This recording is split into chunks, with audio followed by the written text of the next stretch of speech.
Welcome in to the Off-Brand Avalanche podcast. The Avalanche just dropped the second game of the four-game set against Minnesota in overtime on a pretty flaky goal, but that's not the real story tonight, because the real story tonight is that the Avalanche lost more than the game, and that was Nathan Mackinnon. Right now we have no idea. We know that it's a lower body injury. Nathan Mackinnon could be back next game, and that would be great, but the fact is that right now it's up in the air. McKinnon could be out a while. I don't think any of us have been able to find the particular play. No one saw McKinnon get hurt. It's when the third period happened, he did not come out with the rest of the boys, and that's where we are at right now. We don't know what the status is on McKinnon, and that is concern number one. So going back to the last, I was talking about the transparency of the Avalanche organization to give us a little bit of information in terms of injuries. Is your lack of frustration still there, Billy, or is it a little bit tilted in my way this time? I still don't care. Personally, to me, it's still their decision what they want to be public, and it doesn't. Us knowing when McKinnon is going to be back doesn't affect when McKinnon is back. Yes, I would like to know, but there's privacy laws around medical things for a reason, and I don't think that gets waived for athletes. So I think that if they want to come out and say what's wrong, they are allowed to do that, but I don't think that they should be required to. Yeah, it's definitely a scary situation. Hopefully it's not long term. And like you said, Billy, nobody knows what exactly happened. Play has not been shown.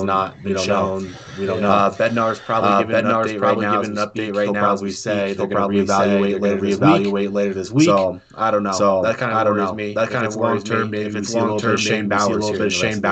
We got to see something. Tonight we saw McDonald, which. Interesting call up to me, especially when they used him. They didn't insert him as a forward. It was because of cap implications. It was because of cap implications. Was McDonald in there though? That just seemed odd. I see what you're saying. We dress 11 forwards because of cap implications. So what the heck does that even mean? They wanted to save some money. I wonder if that might mean there's a trade in the works, if we're being honest, Because if they're trying to save a specific amount of money while we're already under the cap. I don't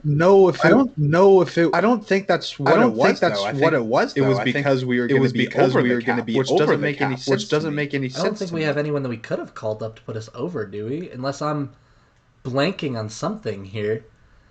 I mean, Kiefer Sherwood did not play tonight because of cap implications. Is all we know. That's the only update that we got. So I don't necessarily know what that means, and I don't think any of us know what that means because the Avs don't give updates on anything really outside of injuries even. So it's a confusing time right now. Right now we have this is a great podcast for us. We'd like to give you some answers, but we have more questions than answers right now. It's where's McKinnon? What's going on with the 11 forward thing? What's going on all over the place? Where's Francouz, honestly? Where's Francouz? That's where I get frustrated with not knowing anything. It's one thing to not necessarily tell he has a lower body injury. Or an upper body He's out for COVID. But it's another I get that. If you want to just tell not specific injury, that's fine. But I feel like giving us a bit of a timetable, is an entirely different story. Because the Avs fans at the end of the day are the reason that these players are making millions of dollars playing the game they love. So I feel like at least a bit of an update on hey, he's gonna be out for maybe 2 weeks, or hey, he's gonna be out for the rest of the season is a little bit nice to me. I get the desire for it. I'll speak as a player here, someone who's had to work back from injuries. One of the mentally taxing things when you are working back from an injury is disappointing your teammates and disappointing, I'm sure in their case, the fans. So one possible reason I could see why they wouldn't want to give a timetable, if I say McKinnon's going to be back in 4 to 6 weeks, and then McKinnon has a setback, and he is back in 8 weeks. It's fine to say that. But that, as a player, it doesn't matter that it's not really your fault. You still feel guilty for it, and it's just a thing that I don't think is necessary. And there's more when you're talking about purely on ice results. I think that there's more downside than there is upside. It looks like Marshall's echoing. I think I can fix that.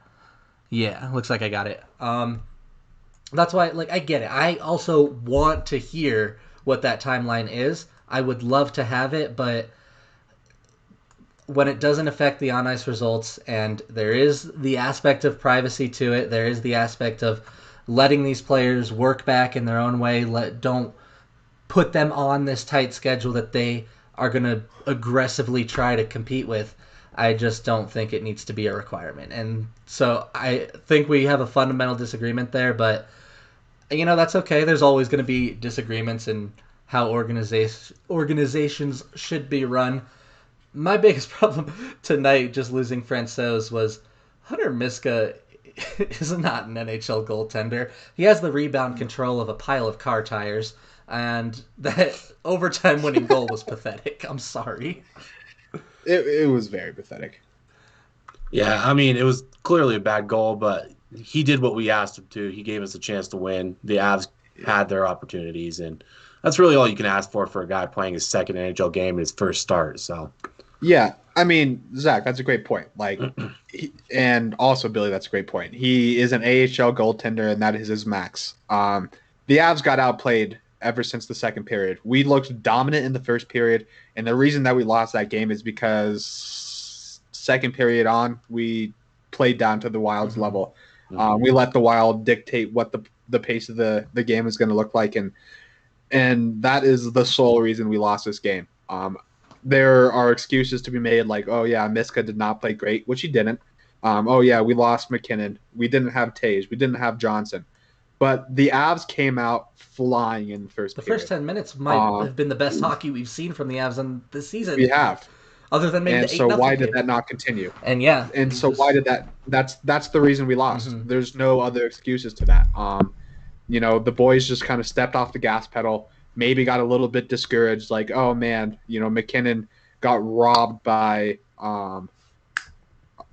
Talbot, and Berkey flubbed on a puck. And, oh, man, maybe it's like this is not our night because these type of plays aren't going in. And that's kind of unacceptable to me, especially for a championship caliber team. So, yeah, the Berkey one's tough. He should have scored that. I get it. Like, sometimes the puck bounces in a way that you don't expect. You're a 20-goal NHL scorer, Burakovsky. Put that one in the net. It's tough, and I get it. You're not going to score that play every time. If we give Burakovsky that one back, he's going to hit it 9 times out of 10. And it sucks that the 10th came in a 1-goal game. So yeah. I like Avatar in the chat brings up, we did mention last podcast, this was going to be the toughest game of the series for the Avs to win. And I stand by that now, especially with the L. Yep. But I do agree with what you said, Marshall. We had every opportunity to win this game. Miska played badly, but not badly enough to blow the game. We were still in it. We had chances to bury. We came out flying, and we let off the gas, and that is the reason we lost. It's not like Cam Talbot absolutely stood on his head tonight either. So, like, the goaltender situation, that excuse is out of the window, in my opinion. Yeah, that is a fair point. We had bad goaltending, but it wasn't John Gibson on the other end either. It was a guy that we have known for years is not a legitimate NHL starter. He's maybe a little bit better than Miska, but we had our opportunities to score, and we beat him regularly and couldn't quite bury some of them. One guy I want to highlight, I'm tired of watching him. I think a lot of Avs Nation is tired of watching him. JT Compher has not been good this year. He scored in the last game. It was a really nice goal. JT Compher has been the worst Av on the season, in my opinion. And then they decided to put him on the first line. I was going to ask that. What? Not only the first line, but the first power play unit. I don't get it. I don't get why he's on the second unit, honestly. If we're being completely honest, I think it's ridiculous that he has that spot over Saad. Maybe you can argue it's Nichushkin that should be moved out, but regardless. Saad isn't on the second power play unit? No. Well, okay, so sometimes. They change it up once in a while. So Comfer and Saad aren't always... It's not always one or the other, but, like, there are consistent... It's a regular basis where they'll send out Comfer over Saad. Yeah, I don't know what to say about that. It's just kind of embarrassing. It's just just terrible power play, really. Yeah, when they had Confer out there in the first line, and then they come out with a terrible second line, too. I know we're short Mackinnon, that throws everything off. It's just like, I don't know. Especially when when it's tied or you're down a goal, you need to put your best players out there on the ice. Yeah. Yeah. And I don't know what Bednar sees that no one else in Avs Nation is seeing, what the analytics aren't seeing, what the stats aren't seeing, but JT Compher is not your second best option at center with Mackinnon out right now. Obviously, Kadri's number one. No. JT Compher is not number two. Is there like, trying to at least defend Bednar's decision a little bit? Is there something to be said about keeping that second line like completely intact because they have been so hot? Keeping Kadri and Burakovsky and Saad together. I think that might play into the situation a little bit, but we did see him end up, rolling with Kadri on the first line at the end of the game. Mm-hmm. So I don't know necessarily if it's like, hey, I made a dumb decision. JT Compher is not that freaking good. He has been the Avs' worst player, including Kiefer Sherwood. Yeah. And including LOC. All those guys. And Tyson Jost, even. If you need to put someone on center that badly. Honestly, if I'm coaching it, what I'm going to do, Landeskog is defensively sound enough that he could play center. He takes all our faceoffs anyway. Bump him to the middle, pull up Donskoy if you want to keep the second line together. JT Compher is not the answer. Maybe even pull up Nichushkin, Let him grind it out a little bit. But JT Compher isn't playing well. He isn't producing. Yes, he has the one goal. You've got to find some sort of solution here. Call up Alex Newhook. Ask him how he's doing. I'd rather have him out there right now, even though I know he's not ready for a top 6 role. I'd rather have him out there right now. I think all of Avs Nation would, really. True, just for the excitement factor alone. With 2 injuries to center, I think we will... We don't know the severity, right? We don't know the severity of anything. We think that the Belmar injury looked tough, but even that we don't really know. If both injuries are long-ish term, and by that I mean more than a week and a half, I do think at this point Bowers has to be called up. Mm-hmm. It's definitely about that time. We've been looking for it, even going back to last season at some points, with all the injuries that we've had. So it's about time to see Bowers. I'm ready for it. If you're not going to play him now, trade him. Because what do you have him on the roster for? If it's 2021, the kid was drafted in 2017, and he was a first-round pick known for being pro-ready. If you aren't going to play him now, trade him. Because someone else will, and you clearly are not that invested in him as an organization. No, I mean, dude, going into last season, Billy, we harped on this a lot of times. We thought that Bowers was more of a pro-ready prospect than Kaut was when he got called up. Kaut didn't necessarily, disappoint or whatever, but if this is the impression that Avs Nation has on Bowers and he still hasn't been called up, then what the heck is he still doing in the Avs lineup? Because he deserves a shot on a different team if this is the way that we're going to be treating him. Yeah, and he has value, too. Like, if you... You're just going to leave him in the AHL for the entirety of his career. That's just bad management of assets. This is a guy that was a first-round pick that NHL teams still view as a guy with a future third-line center. You can get a second-round pick at a minimum for that. You can put him in a package, try and get a player that you will play. The Avs have... I love the way the Avs organization is run. Don't get me wrong. They do a very, very good job. They have proven time and again that they are building a contender. But this particular instance, I think that they're out of their mind. And to be fair, they might pull up Bowers. I still think they will pull up Bowers. If they don't, I will be a little bit furious. Yeah, it's past the point to be a little bit furious if they don't call him up. It's you guys hit the nail on the head. It's time to trade him if that's the case. Mm-hmm. Well, that's a great point. Like, you know, us as Avs fans, as much as we're furious about this whole situation, how furious do you think Bowers is? I can imagine. He's done everything. He's done everything he's been asked, man. He's performed in the AHL. He's performed in training camp. What else could you freaking like? Come on, man, dude. He was a really big part of that Duchesne trade. Lest we forget, you know. Yeah. And other than the first round pick, I want to say he was the key piece.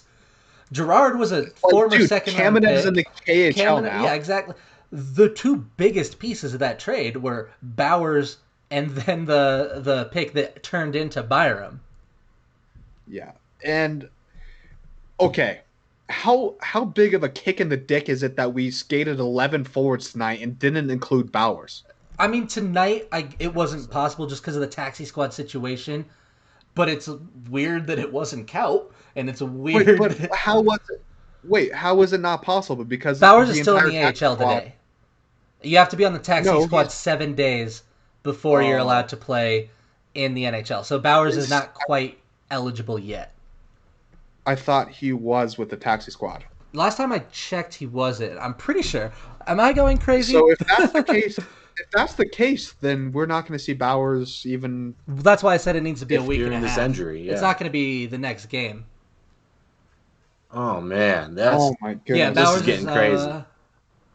As of January 13th, I'm pulling up Avalanche Twitter, but I want to say like we are talking like this is a set in stone. Like Bowers could play, you know, they could call him up tomorrow, and while it's still a little bit irritating that it took him this long, maybe we're going in a little bit too hard before the decision is made.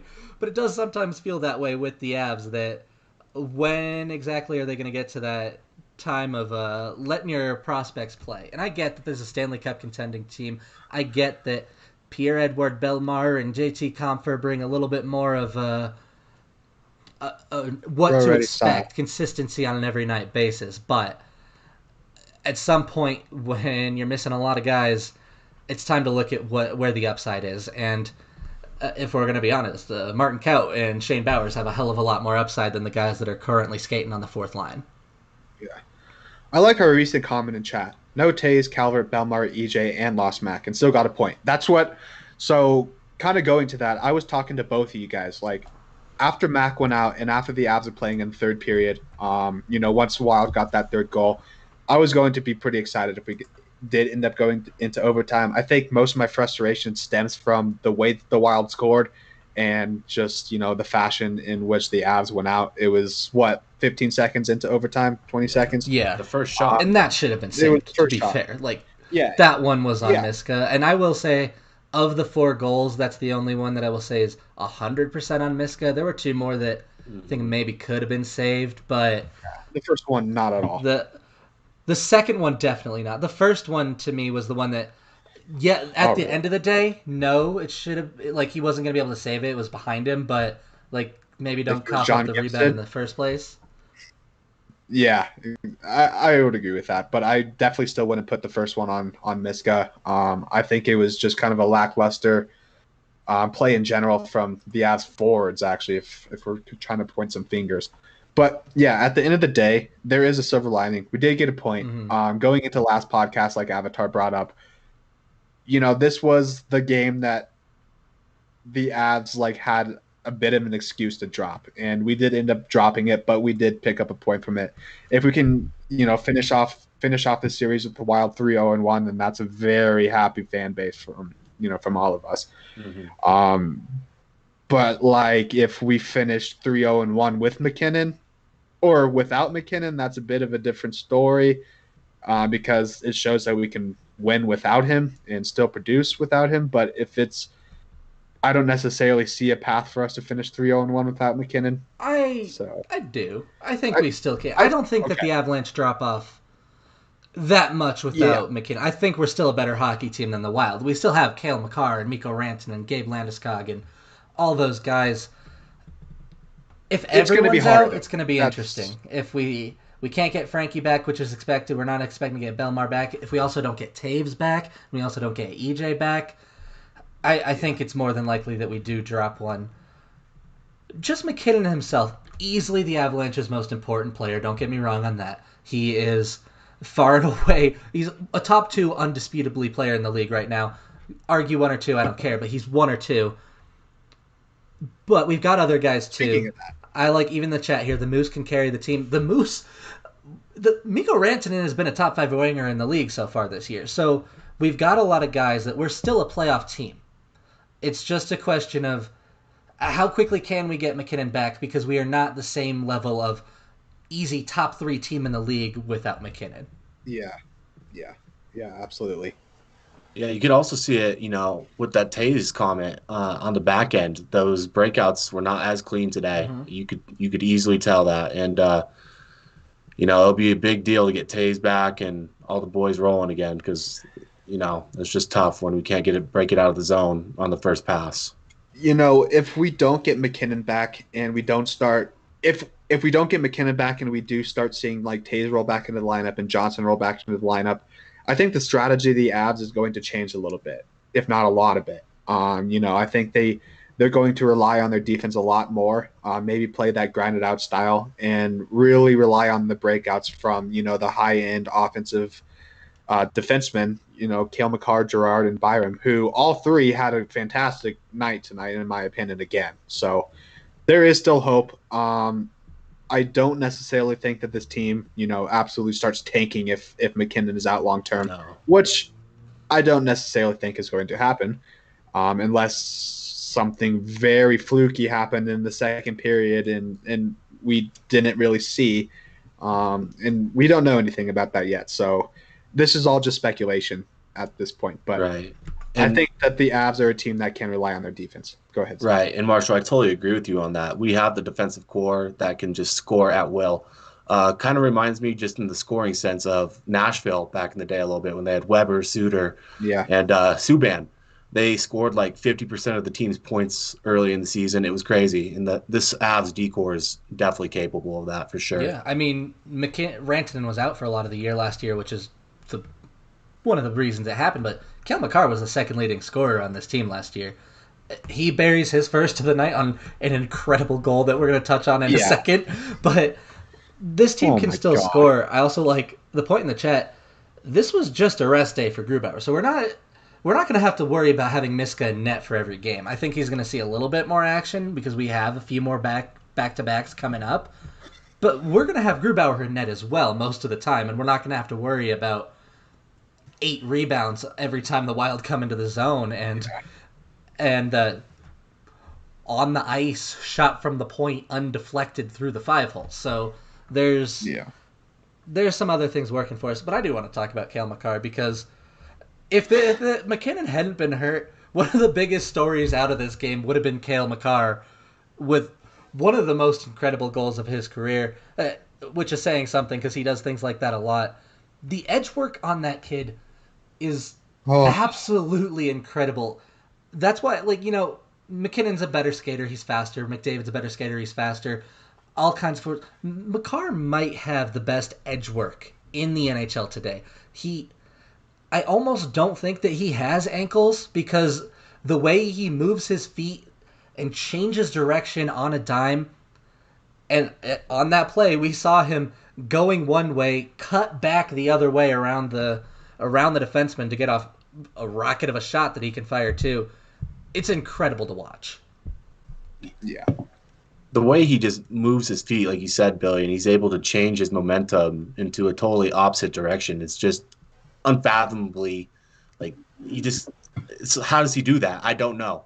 And today on the point, when he does that little forward move, and it just linked up for an absolutely beautiful goal today. It was awesome. Yeah. A play that hopefully here soon we can get some, highlights going within our video, because I'd really like to highlight this play. But in the third period, when he draws that penalty, and he kind of shuffles back and just skirts in between the 2 defenders, was absolutely unreal to me. This kid MacKinnon has said it, a lot of times previously. He is like having a fourth forward on the ice. And even if he does pinch down low, he knows exactly when to get back. Mm-hmm. And he can get back with the best of him. I don't care how deep he is in the O zone. He is going to get back and make the best play that he can. He's so unreal. Yeah. And there's a reason that for a lot of, I know not just in our minds, but around the hockey world, he is the Norris favorite at this point. Yeah, and you mentioned the one penalty he drew. He drew another one. He drew 2 penalties in the third period. People just have a hard time skating with him, Forwards on the forecheck, they get burned and then they grab him, and he draws a lot of penalties that way. Not just today, but we see it all the time from Cale Makar, who, as of tonight, is the best player on the Avalanche. I was just going to say that. I think in a couple of years, 2 or 3 years down the line, we could be having this debate on who is the best Avalanche player, Cale Makar, Nathan MacKinnon, and that's pretty insane to think about. And it's going to be really not unrealistic I agree with you. And MacKinnon is, like I already said on this podcast, MacKinnon is a clear top 2 player in the NHL. That's the kind of upside that Cale Makar has. We already have agreed that it's too early to really have a Norris frontrunner, but right now the Norris frontrunner is Cale Makar. And so it's not a stretch to call him one of the couple of best defensemen in the league as a 22-year-old.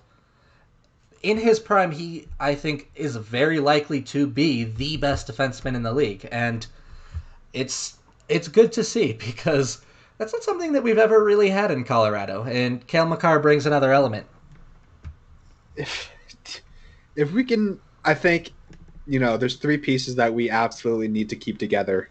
Actually, dude, I mean, goodness. Yeah, I'm going through this in my head. I'm like, wait, Landeskog, Byram, freaking Rantanen. I'm like, geez. Yeah. Maybe there are more than 2 players, but I would think that maybe the 2 most important players to keep around long term are Makar and MacKinnon, and that's saying something if we still have Rantanen, Landeskog, and Byram on the roster. And I think that there is a world in which all of them do stick together, but MacKinnon and Makar are going to be the cornerstones of this franchise for a long time. Yeah, and I'd even throw in Rantanen in that as well, just because he plays so well with MacKinnon and next to him. But I don't want to get into this too much right now, but I will mention, Marshall, the list you went on with in your head. We have so much talent right now in a salary cap area. Be prepared, Avs fans, because we're eventually going to lose someone, and it's going to hurt. And down the line, we don't need to worry about that yet, though, because we've got a couple years of just being hype. So we're going to be hype while we can. Exactly. I mean, yeah. And the thing is as long as we can keep that core together, whatever core it is, I do have trust in Sakic to make good deals, and I have trust in actually the boys to make good deals for the team. I think MacKinnon is going to take a relatively team-friendly deal again, so whether that's probably going to be $12.5 million instead of $800 million. So yeah, this team is going to be competitive as long as we keep the core intact, and there's no reason that we shouldn't be able to. Whether or not the depth falls off hard is another story, but this Avalanche team is going to be so good for a long time. I know we might have been a little bit hard on the team tonight, and I think we're just a bit frustrated by the way that this game played out for multiple reasons, mostly losing MacKinnon and the way that we lost in overtime. Yeah, and the Avalanche, while they are worthy of some criticism in some instances, all told, not many teams that I'd rather be a fan of. Very, very well managed, very, very good players. Just across the board, there's a lot to love with the Avalanche, and I think there will continue to be. But let's get back into the here and now for a minute. Let's talk moving into our next game. We've got a day off on Monday. We play again on Tuesday. What do you do on the top line? Because we've been very clear that we don't think it's JT Compher. We're gonna hope MacKinnon's back for that, right? Because he might be. This has been a very doom and gloom podcast, but he might be back tomorrow. This might have just been, maybe he had a Charlie horse and he just didn't feel that he was going to help the team out there. So he might be. But we're going to go into, look at the worst case scenario. Let's say MacKinnon isn't back. What do you do on the top line? Because we were pretty clear that we don't think it's JT Compher. That's a tough question. I'm not quite sure who you move to center. What are you thinking, Marshall? I think it's pretty easy. I think Kadri gets elevated, especially with the way that he's been playing. It's going to break up the chemistry of the second line, but at this point, I don't really care. Kadri has, shown the last couple of games that, maybe he could be a first-line center on a lot of teams in the National Hockey League, and I think you give him that chance at this point. So, and honestly, like Kadri and Landeskog and Rantanen, that's a pretty freaking decent first line, if we're being honest, especially a grindy line. So yeah, I do agree with that. It's Kadri. I think the question really it was about, do you want to break up that second line? I think at the end of the day, the reason they call it the first line is because it's your most important line. So it's better to break up the chemistry on your second line than it is to sacrifice the talent on your first line, which is why at the end of the day, I think you have to put your best center on the top line, playing with Landeskog and Rantanen. After that, I think the question is a little bit more interesting. What do you do from there? Because do you elevate Comfer, which I think at the end of the day is what's going to happen? Do you give Jost a look? Because Jost has been playing really well, despite the fact that he can't finish as usual. But he's been playing really well. I trust him to maybe help drive a little play on that. Or do you even maybe have two kind of middle six lines, and do you break up Saad and Burakovsky, put one of them with Comfer, one of them with Jost, and switch up Donskoy and Nichushkin one on the other, and maybe roll it out that way? That's probably what's going to end up happening, in all honesty, but to me, I think I'd rather see Jost get a shot. We've seen him there before, but at this point, he's playing at a different level, and I think it's time we let him get another look. I think if we do end up, bringing Kadri up and not breaking up the first line outside of Mackinnon, I think, Billy, like you said, I think it's going to be Comfort, but I'd rather it be Jost. But I think the ultimate situation for me in which, like, where I would like to see this head is, honestly, we saw this last season when, Landeskog and Rantanen were out for some time. We broke up these lines.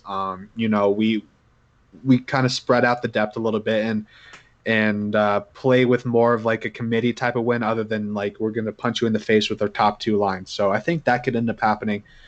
Maybe Burakovsky gets pushed to the first line and can play with Kadri and Rantanen, and then Landy gets pulled back with with Saad or whatever. So we do still have some options. It's going to be interesting, and we do still have a lot of offensive firepower without MacKinnon. So it's going to be up to Bednar, and I know that we trust Bednar. A little bit. Maybe not all the time, but I think at the end of the day that he's going to make the right moves for us to win the rest of the series. Yeah, and Bednar, while I don't always agree with the way he manages his lineup at times, I do think that he does a very good job with his adjustments. I think that he will game plan well for the Wild. He'll know exactly what he's facing. I think we're going to see maybe a little bit more line matching than we're used to, just because when you have MacKinnon, when you have that first line rolling like that, they don't need a line match. You can put him out there with everyone and make everyone else react to you. But now we're also going back home. We'll have that second change. Maybe we do see him a little bit design a line to shut down Eriksson Ek and Kaprizov, who have been weirdly going off for the Wild. Eriksson Ek is confusing me. He was a Tyson Jost too. He was the same thing as Tyson Jost and started popping off this year. So that is interesting to me. But, maybe we see him try and shut that down with a Saad Kadri Nichushkin type rollout.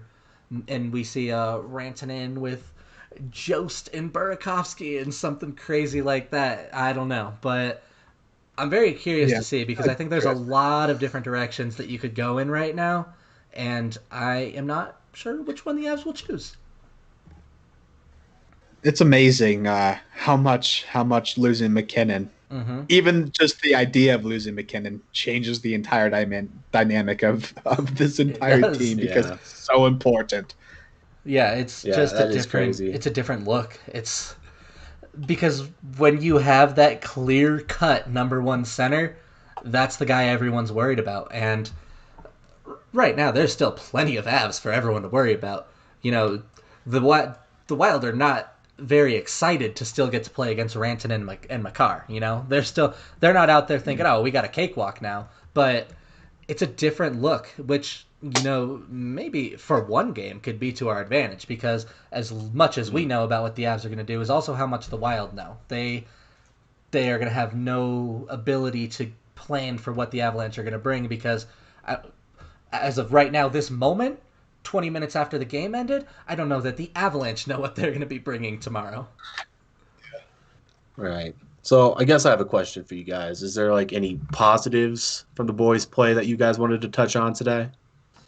Oh, absolutely. I think there's. I mean, yeah, you're going to draw some positives. I think one positive is the way that we played in the first half of the first period. That was holy crap. Were we all over the place? Mm-hmm. Another positive is that Cale Makar continues to just show how freaking outstanding he is. Yeah, Makar. We touched on the goal, so we won't blow it up again, but you love to see it. And, also get that monkey off his back, because he's been shooting a lot in the last 3 games and hadn't got that one to sneak in, and he finally did. I also want to talk about Donskoy. Weirdly, I don't think he's playing that well. He's producing right now like crazy. Right. He's got... Yeah, Go ahead, Marcel. Or Zach. I mentioned that. I didn't think Donskoy was playing too good a couple, last game. And, he does just continue to produce. He's one of those guys, he's just always in the right area. Mm-hmm. He's not one of those guys that's going to drive the play. He's going to bang it home in front of the net or just, snipe it. But, he's an important player. Donskoy is another confusing guy to me. I don't know what to think about Donskoy. Right? He's so hard to say. Honestly, that entire third line is extremely confusing right now. Because you never know what you're going to get from any of those guys. I mean, JT Compher. Well, to be honest, we haven't really seen anything from him throughout the season, but we've seen him in the past. Have some really good games here and there. Nichushkin's another guy. It's last season he was by far the best as defensive forward. He was. In my opinion, he should have been nominated for the Selke.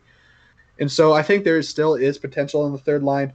And, to this point, I do think Donskoy is the best player on that third line, at least, throughout this season so far. So I don't really know. It's very confusing. Donskoy can, be a difference maker in one game and be completely invisible in another. Yeah, it's... Right. Sorry, Billy, go ahead. Right now with Donskoy, I feel like the production doesn't necessarily match reality. I think there's been a couple of goals where he's scoring, but it's because other people made good plays. And like you said, he was in the right place, so credit him there. That's a good thing to be. But I will say, I think if he continues to play the same way he's playing right now, the scoring's going to fall off. Yeah, I totally agree. And he's probably the most Bambi-ish Avalanche there is on the team right now. He falls and slips all over the place all the time. And I don't know if I've noticed it in multiple different arenas, so I don't know if it's the ice is weird this year or what's going on, but Donskoy is always falling down, and it's it puts him out of position every single time. I think it's just because he's maybe the most, soft Avalanche player on the roster. I would agree with that for sure. I mean, dude, we used to always give that title to Jost, but Jost is at least throwing the body around a little bit this season. He might be. He isn't. Donskoy's not necessarily been involved in the scrums or anything, not necessarily digging at the walls, but as long as he's producing, I don't want to go too hard on him. I don't know how long he continues to produce is my only concern, and I'd like to see him play a little bit better. Hey, a silver lining with that. The way that he's producing right now in comparison to the way that he's playing, if he can elevate that play a little bit and continues to produce at that same pace, then maybe we're going to see a Hart Trophy candidate on our hands. Yeah, I think so. Very likely.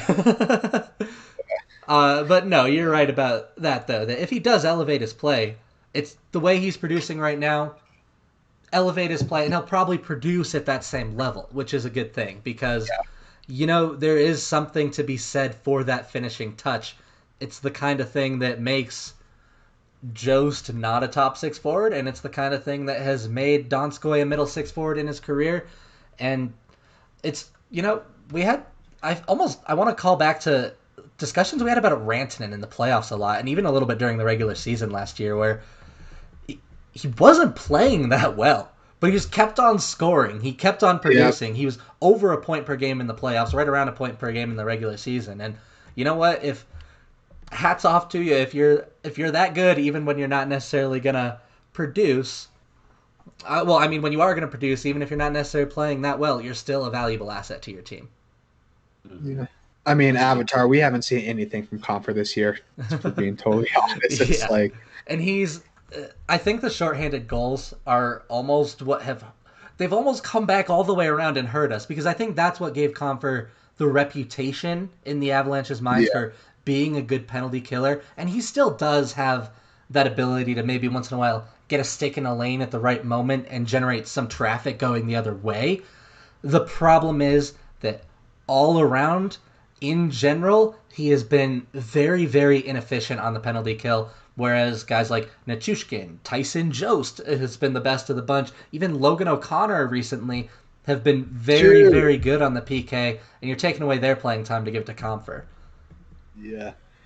One thing that I kind of wanted to mention, it's not very important, but up until like the very last minutes of our first game against the Wild, I kind of forgot that Ian Cole was on the team. Right? They did not say his name very often. And tonight I forgot again until he was like, kind of trying to body up Brandon in like the third period. I'm going to be honest with you. About halfway through the second period, I checked Wild Twitter because I wasn't sure if Ian Cole had dressed.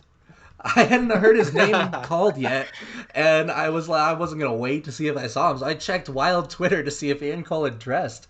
But maybe that's a testament to how he's been playing, because it's kind of that narrative. It's like good defensemen, you don't hear their name that's a true. lot. He didn't get burned, so that's one thing for Ian Cole. I still like Ian Cole. I miss him a little bit, and I think because of all the injuries, if the Avalanche were to go back today, I think it's a fair assessment they probably wouldn't make that trade again, knowing what they know now. But at the time, it made sense. It was letting a guy have some play time for another team, helping and freeing up some cap space for yourselves and letting the rookies in. And at the end of the day, I think when we move towards the end of the season, it will make sense again. But right now, I kind of wish we had Ian Cole back. I mean, I do too. But if the narrative is true that we only dress 11 forwards because of cap implications, then maybe we had to make that trade. My theory is still that the Avs are trying to save $100,000 a day so that they can, because it's calculated daily, which I think is weird. But it's not the MLB though. Wait, our salary cap is calculated daily, so we can save salary cap on the season by sitting someone today, which is why my theory is the Avalanche are making a trade and they want to save some cap space, but it would have to be a very specific number that they're like, you know what? I think sitting out one guy and saving $800,000 is going to help us out quite a bit tonight. But that's like on the daily. It's not you're not saving $800,000. Yeah, they probably save $600 against the cap tonight or something like that, which I do not get. Like cap implications, I don't know what that means. Was that $600 that important? Yeah. Yeah. All right. I don't know. I guess on a lighter note, what did you guys think about the Wild's reverse retro jerseys? Did you like them? Subway? Yeah, the Team Subway jerseys. I didn't hate them though. I thought they looked pretty good. I told Marshall before the game that if the Avs had come out ahead and ended up winning, the title would have been Avalanche Eat Fresh and win over Minnesota Wild. Yo, Brandon, I'm not going to say it. Brandon Hoppy. Oh, my God. Guys, did you know that you could put two A's in happy and then Brandon Saad would be happy instead of sad? Yeah. Oh, my God. Dude. But honestly, he's been playing very well. He has. We didn't even touch him. He scored again. He got a little bit of a sniper in him today. Another assist. He had 2 points again tonight, I think. He's gotten hot in the last couple of weeks, which is really nice after we spent a week and a half bagging on the guy for his play. Which, to be fair, he deserved at the time, but he figured it out and it's clicked. And Saad has been one of the most productive guys on the team right now. Mm-hmm. Yeah, looks like they've all figured it out down there. I'm just waiting for Berkey to turn it back on, really. Yeah, and even Berkey, like, I didn't think it's going to be overshadowed by the fact that he missed a wide open net. I didn't think he had a bad game. I thought he played pretty well, and I still think, on a per game basis, he's been among our most productive goal scorers. Yeah, he's just not getting his shots through right now. Mm-hmm. He's definitely having some opportunities, but sticks are getting in the way, and some bodies are getting in the way, and that's going to adjust itself. There was a hole in his stick tonight. Yeah, for sure. Yeah, he whipped a couple. Go ahead, Marshall. Sorry. I was just kind of gonna go to my. I mean, are we trying to wrap this up? Maybe. I mean, if you got one last thing to say, we can get it in there. But if not, then I was like, last podcast I kind of wanted to end on a bit of a a fun question, and tonight I have another fun question.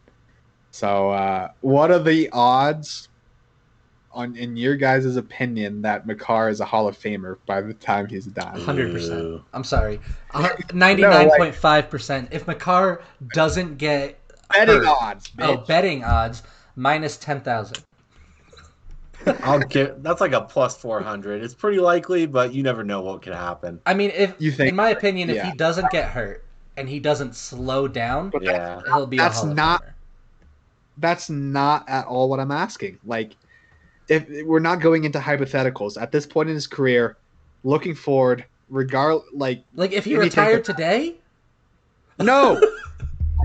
No, at this point in his career, we don't want to get into hypotheticals. What do you think the betting odds are? I think Zach has a pretty good plus 400. I think they're minus. I think it's more likely than not, to be honest.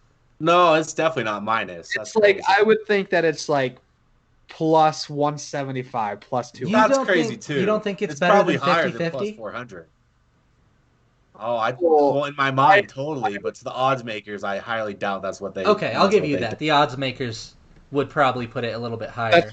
I will tell you that is a terrible thing to bet on. If you are betting on a 20-year future, there are better uses for your money. I'm sorry. You can. Okay. Absolutely. Okay. Well, what about Mackinnon? What are his odds? Oh, Mackinnon is very, very close. That's easily minus something, probably minus 200-ish.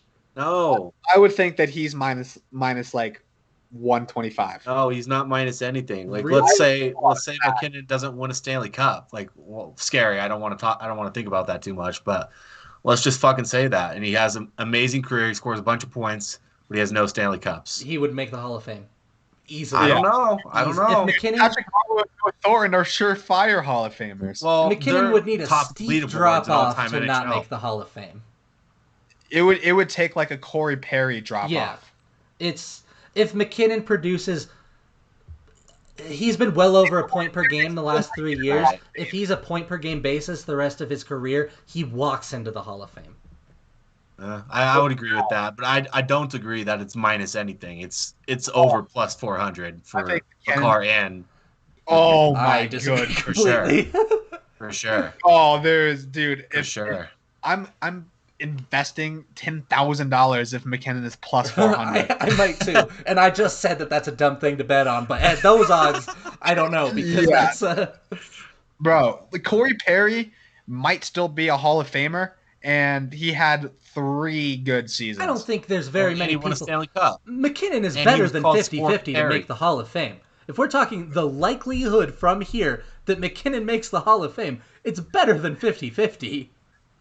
I would agree. What would you put McDavid's odds I just don't think. I don't think the odds makers would. Yeah, Zach, what are McDavid's odds? Oh, I think. I don't know. Plus no, 350. You were wrong when you said plus. That's where you went wrong. I'm sorry. No. There is no player currently playing other than like Sidney Crosby that is minus odds to get into the Hall of Fame. There are several. Their names are but you know what I mean. You know what I mean. Ovechkin. Okay, Ovechkin, but no, not McDavid. Not McDavid. He's not there yet. If you are the best player in the league, name me a guy who has been the best player in the league, indisputably, at any time in his career that's not in the Hall of Fame. If McDavid retires today, he's a Hall of Famer. No, I'm not that far. Yeah. I'm not that far. I think it's very close. Patrick Mahomes retires today, he's a Hall of Famer. Well, Patrick Mahomes has gone to 3 championships. Yeah, but McDavid would need cups to retire today and be a Hall of Famer. McDavid's not quite there. That's. But is his career ended today because of injuries? No. And if so, if so, then he's still a Hall of Famer, in my opinion. If Andrew Luck's not a Hall of Famer, then McDavid's not a Hall of Famer today. McDavid is the best player in hockey right now. I don't know. Now, speaking of the which, both him and Draisaitl both had 5 points tonight. Yeah, that's tonight.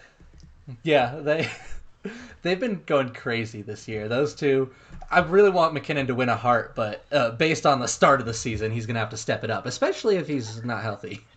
Well, not necessarily, because Edmonton is still below a 500 Yeah, team, but I think that's true. If they miss the playoffs completely, then you've got that. But if they make the playoffs and they continue to produce at that rate, then it's going to be really tough for MacKinnon. Although, Marshall, you sent me the stat. Nathan MacKinnon is second all-time in NHL history. Keep in mind this guy is under 25 years old. Second in NHL history in Hart votes among people who haven't won it, which is insane. That's crazy. Yeah. I got a quick question for you guys, too, about MacKinnon. What do you think has to happen for MacKinnon to win a scoring title? Do you think it has to have a good season from Rantanen, kind of like we see with Malkin and Crosby? If I'm going to be honest, I don't think it's going to happen. And I say that not because I don't think that MacKinnon is capable of it. I think that Colorado right now has too many mouths to feed. And that's why, because Makar is going to get points, MacKinnon's going to get points, Rantanen's going to get points, Landeskog's going to get points. There's too many mouths to feed, even when you go down to the second line, where MacKinnon is going to produce a lot of points. He's always going to, in a good year for MacKinnon, he's going to finish in the top 5. But one of the reasons that I think Draisaitl and McDavid have been so dominant when it comes to scoring points is partly just because there's so little around him. And yes, some teams are going to score more than others, but there is still this window of how many points a team is realistically going to score in a season, which is why sometimes you see you're going to get someone producing points even on the worst team in the league. And I do think that's going to hurt MacKinnon's odds of winning an Art Ross just because there's so many mouths to feed. But that said, I could be completely wrong because Kucherov scored 130 points 2 years ago. I think that he does end up winning a scoring title. But it's going to have to happen in the next 5-6 years. When he's in his super prime. There's going to be a season in which Edmonton completely bottoms out, which in my opinion I think is going to happen. Because dude, they're so it's actually embarrassing that they have McDavid and Draisaitl, and then they are just continuing to lose games at this point. Mm-hmm. I think before MacKinnon wins a scoring title, I think McDavid is out of Edmonton. Oh wow, that's a hot take. I get it. I get why people think that. I still disagree. I think that McDavid he's almost the same reason. I don't want to go too much on a tangent, but I'm going to say some things I believe about Deshaun Watson, and I believe the same things about Connor McDavid. The reason I don't think that they're getting traded is just because they don't have the real leverage. They can say, I'm going to hold out, but at the end of the day, holding out for a long term, it's a waiting game, and the other side has a lot more to lose than you do. So that's why I don't really think that it's going to happen in the near future, at least. McDavid at the end of that contract, maybe he leaves, but I think on his current contract, I think McDavid finishes it in Edmonton. I guess, yeah, probably. But there's always a possibility. Anything can happen. Probably. All right. Yeah. I mean, I agree with you, but we've on a bit of a we've gone way off the rails here, but it's been fun. I feel like we've all had a good time tonight, right? Which is why, before you leave, you guys got to drop that like on this video for us. Subscribe to the channel if you haven't already.